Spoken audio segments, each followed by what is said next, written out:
So manifestation സീരീസിൻ്റെ day 4ലേക്ക് എല്ലാവർക്കും സ്വാഗതം. ഇന്ന് നമ്മൾ നോക്കാൻ പോകുന്നത് എന്താണ് ലോ ഓഫ് അട്രാക്ഷൻ. അപ്പോൾ എല്ലാവർക്കും പലയിടത്തു നിന്നും ചില അറിവുകളൊക്കെ കിട്ടിയിട്ടുണ്ടാവുമായിരിക്കും. അപ്പോൾ ഈ ലോ ഓഫ് അട്രാക്ഷനിൽ വിശ്വസിക്കാമോ എന്നുള്ള കാര്യങ്ങൾ എല്ലാവർക്കും ഡൗട്ടായിരിക്കും. ആക്ച്വലി എന്താണ് ലോ ഓഫ് അട്രാക്ഷൻ എന്നാൽ ഇതൊരു ലോ ഓഫ് ഗ്രാവിറ്റി പോലെ തന്നെ, അല്ലെങ്കിൽ ഭൂമിയിൽ അല്ലെങ്കിൽ യൂണിവേഴ്സിൽ നിലനിൽക്കുന്ന പല ലോസിലും പോലെ തന്നെ ഒരു മെറ്റാഫിസിക്കൽ ഫോഴ്സ്, അതാണ് ഈ ഒരു ലോ ഓഫ് അട്രാക്ഷൻ എന്ന് പറയുന്നത്. അതെന്താണ്, എങ്ങനെയാണ് അത് വർക്ക് ചെയ്യുന്നത് വെച്ചാൽ, നമ്മൾ എവിടെയാണോ നമ്മളുടെ ഇൻറ്റൻഷൻ, നമ്മളുടെ എനർജി, നമ്മളുടെ മെൻ്റൽ പവർ എല്ലാം നമ്മൾ ഏതൊരു കാര്യത്തിലേക്കാണോ കൺസിസ്റ്റൻ്റ് ആയിട്ട് ഫോക്കസ് ചെയ്ത് കൊണ്ടിരിക്കുന്നത്, ആ ഒരു സ്ഥലത്തേക്ക് അല്ലെങ്കിൽ ആ ഒരു കാര്യത്തിലേക്ക് നമ്മളുടെ എനർജി പോകുന്ന കാര്യത്തിലേക്ക് അത് നമ്മളിലേക്ക് അട്രാക്റ്റ് ചെയ്യുന്ന ആ ഒരു സിസ്റ്റത്തിനെയാണ് ലോ ഓഫ് അട്രാക്ഷൻ എന്ന് പറയുന്നത്.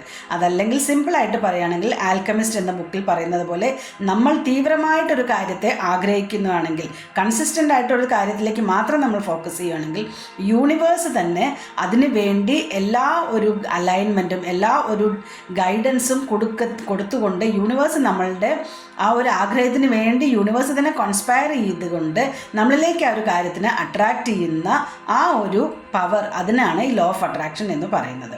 അപ്പോൾ ലോ ഓഫ് അട്രാക്ഷൻ എന്താണെന്ന് മനസ്സിലാക്കി കഴിഞ്ഞാൽ പിന്നെ നിങ്ങൾക്ക് മാനിഫെസ്റ്റേഷൻസ് ഈസി ആയിരിക്കും. സോ എല്ലാവരും പ്രാക്ടീസ് ചെയ്യുക. താങ്ക്